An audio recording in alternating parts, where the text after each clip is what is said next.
My self Priya મિસ્ત્રી અને આપણું જે સબ્જેક્ટ નેમ છે MCWC mobile communication and wireless system. Okay, તો આપણે જે લેક્ચરમાં GSM એક્ટિવિટીઝ જે લાસ્ટ લેક્ચર હતો એમાં બતાવ્યો હતો. ઓકે, તો આજે handover procedure in GSM system or what is handover or hand of, તો એની અંદર ટાઈપ્સ ઓફ GSM હેન્ડઓવર થઈ ગયો હતો.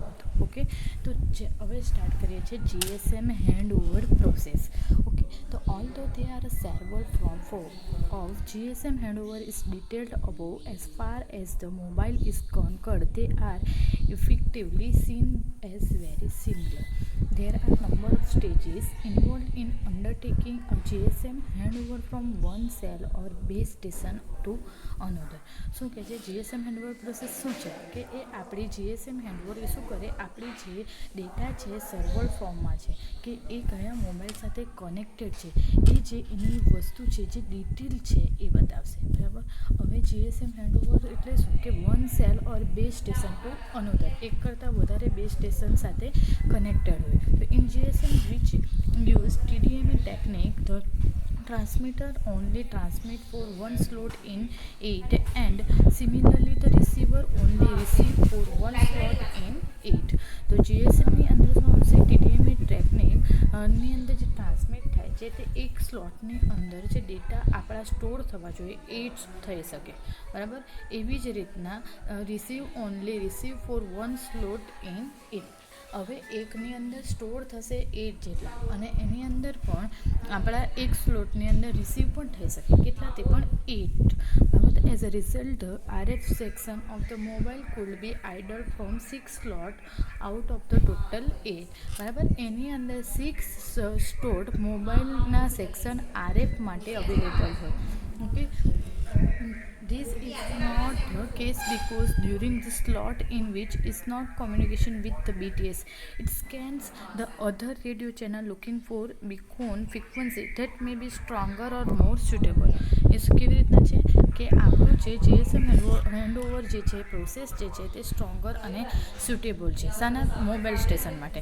In addition to this, when the mobile communication with a particular BTS, one of the response it make it to send out a list of the radio channels of the beacon frequency of neighboring BTS via the broadcast channel.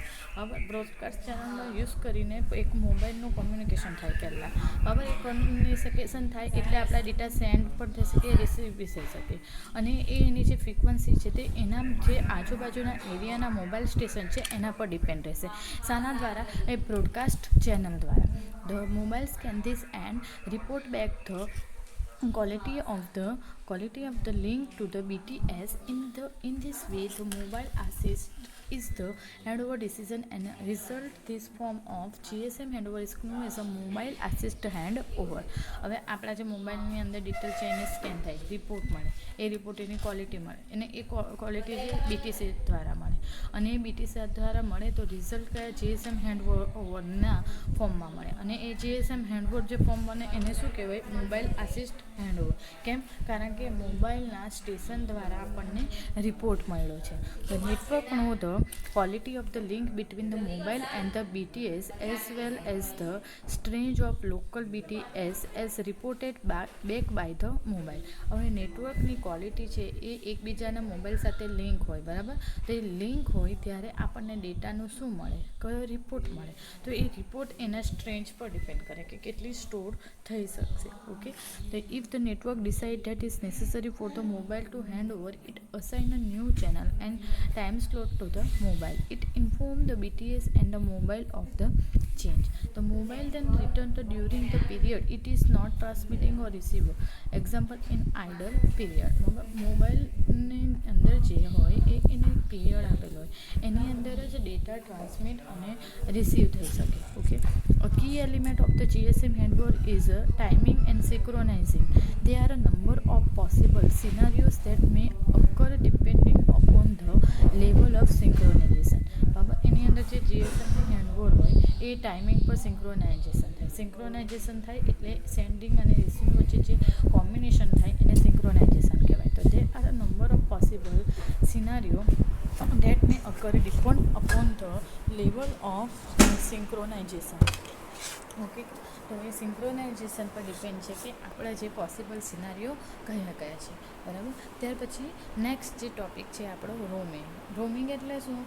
હવે તમે બધા એમ કહો છે roaming, હવે આપણે એક નેટવર્કમાંથી બીજા નેટવર્કમાં જઈએ ત્યારે આપણું રોમિંગ લાગે, બરાબર. તમે અત્યારે ગુજરાતમાં છો, બરાબર, ગુજરાતમાંથી મહારાષ્ટ્રમાં જાય તો રોમિંગ લાગે. કેમ કે ગુજરાતનું નેટવર્ક અલગ છે અને મહારાષ્ટ્રનું અલગ. તો એ રોમિંગ એટલે શું એ સમજવાનું છે. તો wireless telecommunication roaming is a general term that refer to the extending of the connectivity service in a location that is different from the home location where the service was registered. બરાબર. હવે ગુજરાતમાં છે, બરાબર, એ network તો એ નેટવર્કની અંદર એ બધા જે રજિસ્ટર હોય એટલે એ ગુજરાતમાં રજિસ્ટર છે, બરાબર. હવે બીજા આપણે મહારાષ્ટ્રમાં ગયા તો મહારાષ્ટ્રનો ડેટા અલગ હશે, એ એનામાં રજિસ્ટર્ડ હશે, બરાબર. તો એ બે વચ્ચે હવે કનેક્ટિવિટી થાય ગુજરાતના નેટવર્ક અને મહારાષ્ટ્રના નેટવર્ક. હવે ચેન્જ થઈ ગયું, ગુજરાતમાંથી ડાયરેક્ટ મહારાષ્ટ્રમાં આવે તો મહારાષ્ટ્રનું જેવી રીતના ચેન્જ થશે કેવી રીતના ચેન્જ થશે એના લોકેશન દ્વારા આપણને ખબર પડશે. તો એ લોકેશન દ્વારા જે નેટવર્ક જે અલગ થાય તો એને શું કહેવાય? રોમિંગ.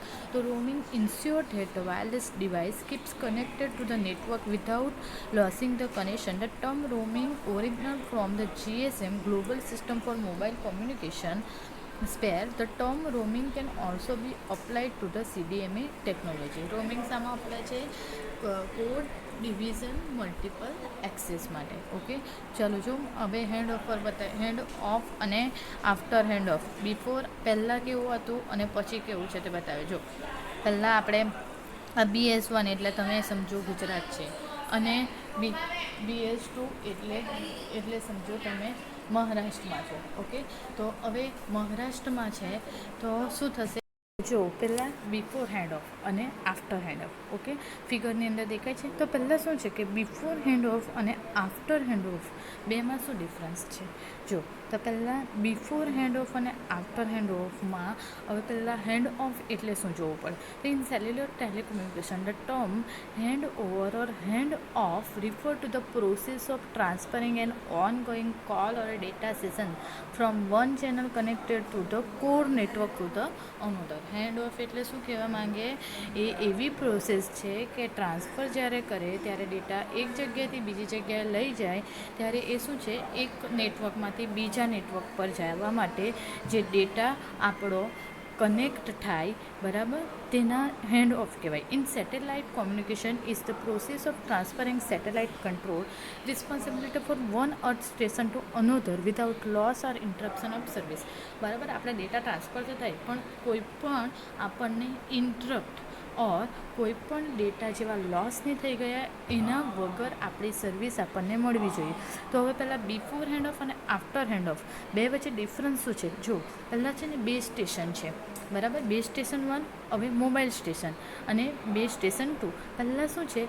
પહેલાં આપણે જે ટ્રાવેલિંગ, હવે તમે પહેલાં સમજો ગુજરાત અને મહારાષ્ટ્ર. BS1 એટલે શું છે? ગુજરાત અને BS2 એટલે શું છે? મહારાષ્ટ્ર. ઓકે, પહેલાં ગુજરાતમાંથી આપણે ટ્રાવેલ કરતા છે ત્યારે આપણો એક જે ટાવર દેખાય છે એની અંદર નેટ પકડતું છે, બરાબર. હવે આપણે જેવા સર્કલમાં જ ગયા, બે વચ્ચેનું એક સર્કલ, તો તેની વચ્ચે શું આવશે? આપણું અત્યારે શું છે? BS1માં ખાલી આપણું ગુજરાતનું નેટવર્ક છે. હવે બીજી ફિગર જો આફ્ટર હેન્ડ ઓફ, હવે વચ્ચે આવી ગયા તો જ્યારે વચ્ચે આવે ત્યારે શું થશે? આપણું ગુજરાતનું પણ પકડશે અને મહારાષ્ટ્રનું પણ પકડશે. તો એ વચ્ચેનો જે એરિયા થયો એ શું કહેવાય? Hand of, after hand of or before hand of. Okay, તો જો દેખાય છે MS જે દેખાય છે મોબાઈલ સ્ટેશન એ ક્યાં આવ્યું છે? વચ્ચે. ઓકે, સમજ પડી? BS1 એટલે ગુજરાત અને BS2 એટલે મહારાષ્ટ્ર. આ એક્ઝામ્પલ દ્વારા તમને સમજાયું છે એટલે તમને ઇઝીલી સમજ પડી રહે. ઓકે, ત્યાર પછી છે next GSM address and identifier. GSM એડ્રેસનું આપણે આઈડેન્ટિફાય કેવી રીતના કરી શકીએ એ માટેની થિયરી છે. તો પહેલાં international mobile station equipment identity એટલે શું કહેવાય? IMEI. It uniquely identify a mobile station internally. It is a kind of serial number. બરાબર. International mobile station equipment identity એટલે શું? એ શું એક યુનિક આપણી મોબાઈલ સ્ટેશનને આઈડેન્ટિફાય કરે, unique number, serial number. Okay, તો એના દ્વારા હવે તમારો કોઈ દિવસ કોઈ ફોન ખોવાઈ ગયો હોય ને તો પણ IMEI નંબર દ્વારા આપણે આપણો ફોનને પાછો શોધી શકીએ છીએ. તો IME is allocated by the equipment manufacture and registered by the network operator who stores it in IR. મેં શું કીધું તમને કે જ્યારે મોબાઈલ નંબરમાં આપણો મોબાઈલની અંદર પણ IMEI નંબર આવે, એના દ્વારા ફોન કરે. પણ એ કેવી રીતના મળે? જ્યારે આપણે ફોન લીધો હોય ને, પહેલી વાર ફોન ડેવલપ થયો, મેન્યુફેક્ચર થયો હોય ને, ત્યારે જ એ નંબર પડી જાય. બરાબર, એટલે બધાના અલગ અલગ આવે. બરાબર. By means of EMIAI one can recognize absolute, strong or non-functional equipment. The following are the parts of the EMIAI. હવે EMEIના અલગ અલગ પાર્ટ છે. First, type approval code. Type approval code જે છે તેને 6 ડેસિમલ પ્લેસ છે, એને સેન્ટ્રલી એને અસાઇન કરેલો. સેન્ટ્રલી એટલે અલગ અલગ એને અસાઇન કરેલી છે. ત્યાર પછી ફાઇનલ એસેમ્બલી કોડ. તો ફાઇનલ એસેમ્બલી કોડની અંદર શું છે? 6 ડેસિમલ પ્લેસીસ છે અને assign by the manufacture. Serial number SNR 6 decimal place છે, assign by the manufacture. Okay, એને દ્વારા ખબર પડે. અને સ્પેર SP 1 ડેસિમલ પ્લેસ. શું કીધું? EIMમાં શું આવશે? પહેલાં અપ્રુવલ કોડ. અપ્રુવલ કોડમાં શું આવશે? 6 ડેસિમલ. એ સેન્ટ્રલી અસાઇન આવ્યું, single assign. Final assembly code. Final assembly code શું હોય? 6 ડેસિમલ પ્લેસ હોય અને એ જ્યારે મેન્યુફેક્ચર કરેલું હોય ત્યારે જ નંબર પડી ગયેલો. અને સિરિયલ નંબર પણ આપણો જ્યારે 6 પ્લેસ જ હોય ડેસિમલ પ્લેસ, અને જ્યારે મેન્યુફેક્ચર થયેલો હોય ત્યારે જ નંબર હોય. અને SP એટલે સ્પેર, તો એની અંદર શું આવે? 1 ડેસિમલ પ્લેસ. ઓકે, જો IMEI ઇન્ફોર્મેશન પણ આવે છે. સ્લોટ 1 SIM 1 અને SIM માટેનો પણ અલગ છે, SIM 2 માટેનો પણ અલગ છે. બરાબર, એવી જ રીતના સ્લોટ 1 અને સ્લોટ 2 પણ આપ્યો છે નંબર. ઓકે, ફિગરમાં દેખાય છે. અને કહેવાય જે આપણો EMIAI નંબર 86797002003339 જે છે. હવે બધાના અલગ અલગ સિમ માટે અલગ અલગ EMIAI નંબર અલગ હોય. ઓકે, ત્યાર પછી જોઈએ next, international mobile subscriber identity. તો each registered users is uniquely identified by its international mobile subscriber identity. બરાબર, એ શું કરે? આપણું ઇન્ટરનેશનલ મોબાઈલની જે જાણકારી આપણને જોઈતી હોય, ઇન્ફોર્મેશન જોઈતી હોય, એ આપણને મેળવી આપે. તો it is stored in the subscriber identity module. A mobile station can only be operated if a SIM with valid IMSI is inserted into equipment with a valid EMAI number. બરાબર, એની અંદર સિમની અંદર એક મોડ્યુલ હોય, એ module દ્વારા આપણો જે sim છે તે IMSI નંબર છે તે એના દ્વારા ઓપરેટ થતો હોય. ઓકે, ત્યાર પછી નેક્સ્ટ છે, તો એની અંદર કેવી રીતના આવશે? તો ઇન્ટરનેશનલ મોબાઈલ સબસ્ક્રાઈબર આઇડેન્ટિટીની અંદર જો MCC એટલે શું? Mobile country code. MNC એટલે મોબાઈલ નેટવર્ક કોડ. અને MSIN એટલે મોબાઈલ સબસ્ક્રાઈબર આઇડેન્ટિફિકેશન નંબર. તો પહેલાં એની મેક્સિમમ 15 ડિજિટ હોય.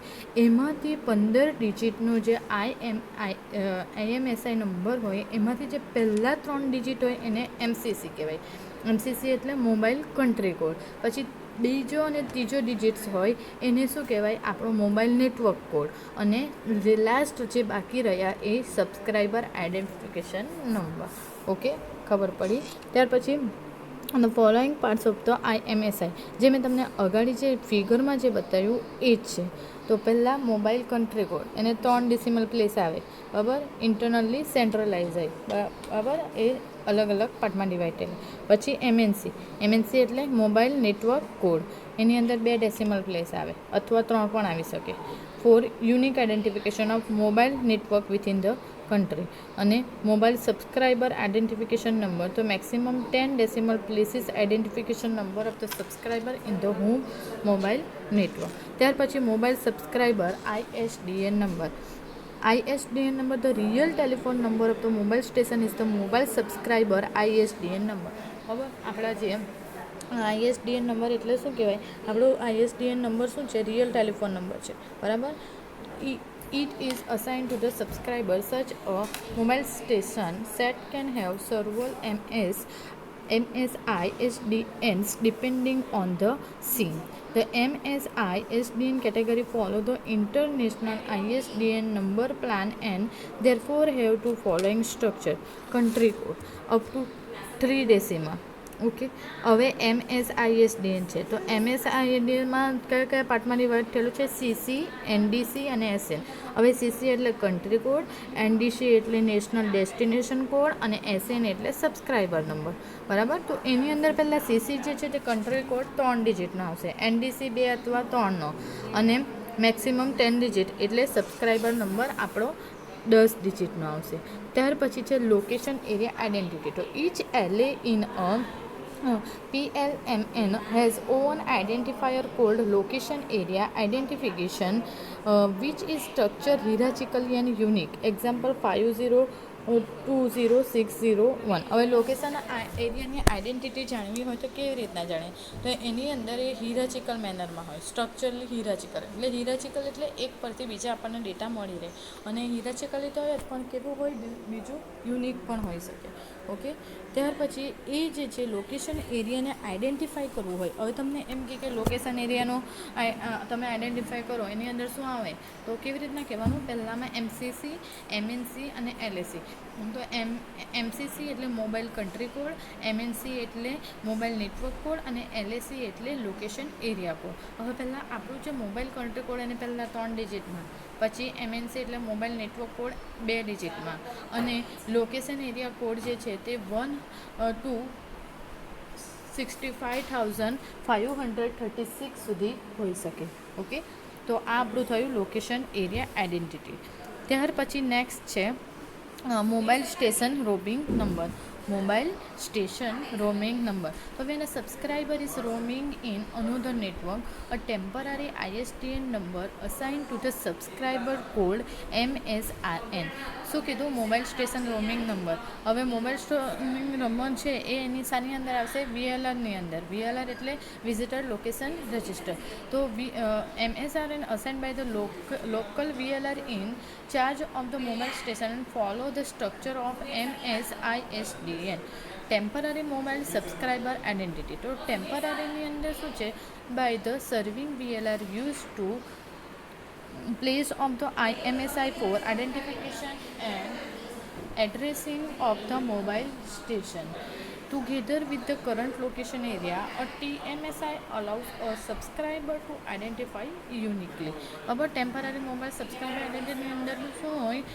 એ યુનિકલી નંબર આપણને આઈડેન્ટિફાઈ કરી આપીએ. ત્યાર પછી છે local mobile and subscriber entity. So LMSI assigned by the VLR and stored in the HLR and used as a searching key for faster database access with the VLR. અને ત્યાર પછી છે cell identifier. તો within an LA, every cell has unique cell identifier. Together with an LAI, a cell can be identified uniquely through global cell identity.